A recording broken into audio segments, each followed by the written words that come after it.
Hey, how's it going, guys? Today I'm checking out the Pipo N7 tablet available for $100 online. I asked Gearbest to send it out because initially it also said it was going to run Android 6.0, but it's actually Android 7, and on top of that it has a 1920 by 1200 HD resolution. It's 7 inches and a ARM Cortex A53 1.5 GHz quad-core processor, and pretty much the same stuff is in the back. Except it's an MT case 8163V. I thought it was A. I'm not sure exactly what the differences are, but I'm sure they're kind of minor. And then it's got 2 gigs of RAM, a front 2 megapixel camera, and a rear 5 megapixel camera, along with GPS, sensor, Bluetooth, gene sensor, and HDMI output. So there's quite a bit here for a tablet, but let's see how it performs. In the box, you get the tablet itself, the warranty card, a micro USB cable, and a wall outlet. You can take this out, and then there's screen protectors still there, don't worry. And on the top right, on the right side, there's the power button, a volume keys, and I believe that's the mic, it says, and the rear 5 megapixel camera. On top is the micro SD card slot, the reset button before that, a 3.5mm headphone jack, mini HDMI or micro HDMI, I'm not sure, and this is the micro USB port. Then there's nothing on this side or on the bottom, but on the back, bottom back, is the speaker grill. And I was hoping that it could be on the bottom or even on this in the front, but hey, beggars can't be choosers. And the back actually looks kind of interesting. It has a plastic finish. It kind of looks a little better than your typical like glossy plastic, because you can't see fingerprints easily on it. It doesn't easily catch fingerprints either. It's pretty nice to grip in one hand, but it does feel a little thicker than other tablets from what I've tested, but we'll see how this performs. Now, I'm not sure, but this just came on here as I was going through the setup. Not sure exactly what this means, but it's in Chinese, so I have to see what this is exactly. So right out of the box, the screen is quite vibrant. It's not as bright as expected, like, you know, if you can put it into full brightness, but it still looks like the other tablets I've tested out. It doesn't get fully bright. It does get pretty dim, but not too dim, so this is still usable, but definitely not outside in like sunlight, even with full brightness. You can tell that there's about 23 gigs out of the box, 23 point, you can do, I guess it's downloading stuff. Before it said 1.08, but now it's adding up to be 1.14 gigabytes. I connected to Wi-Fi, but 1.14 gigabytes used out of 24.76. So there's going to be a little over 23 gigs available out of the box.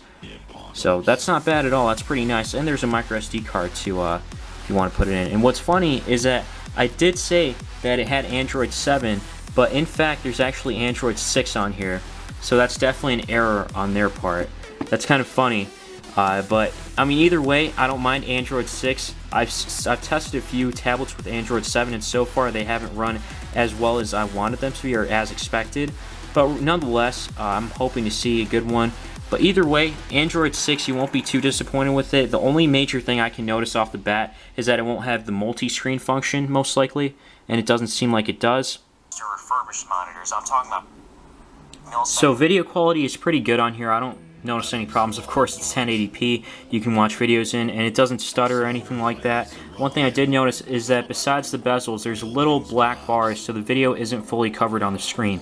That is a bit of a downside, but I don't think that's a deal breaker by any means. And the speaker on the back sounds tinny, as to be expected. And it's nothing special, but I mean, it's there. On the Geekbench multi-score, it got a single score of 630 and multi-score of 1701.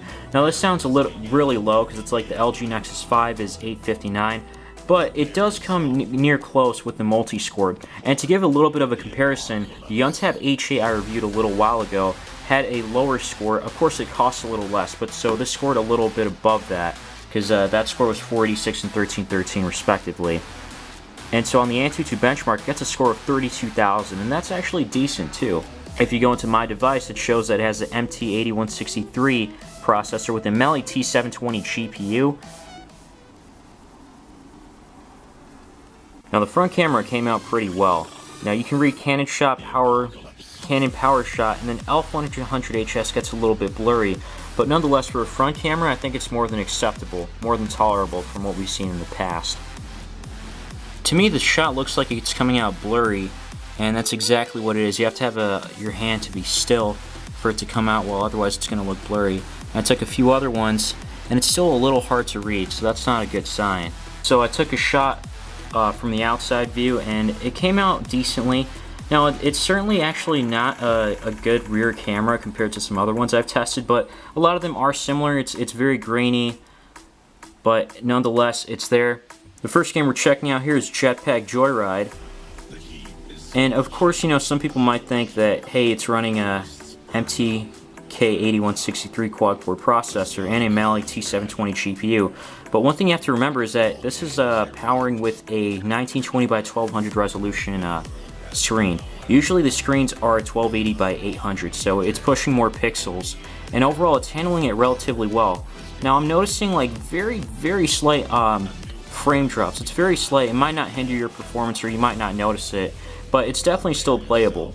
The next game we're checking out here is Sonic Dash, and it's a free game on the Play Store. All these games I play are free, and overall you can see some more frame rate drops, but I'm actually impressed on how this is working out. It's actually playable, a little better than some other tablets I've tested. Like, of course it stutters, but again, it's still a little smoother than other tablets from around the price range, I want to say. This is just based on like what I can remember off the top of my head, like the Aosin R103 tablet, H8.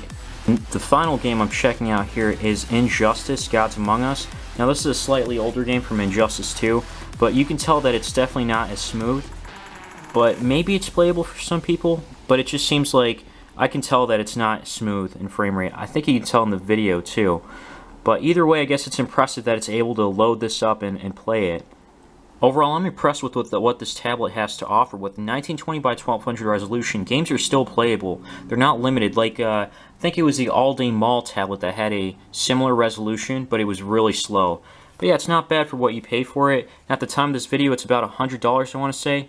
I want to thank GearBest for sending this out. Do you guys want to see a review video? Let me know in the comments down below.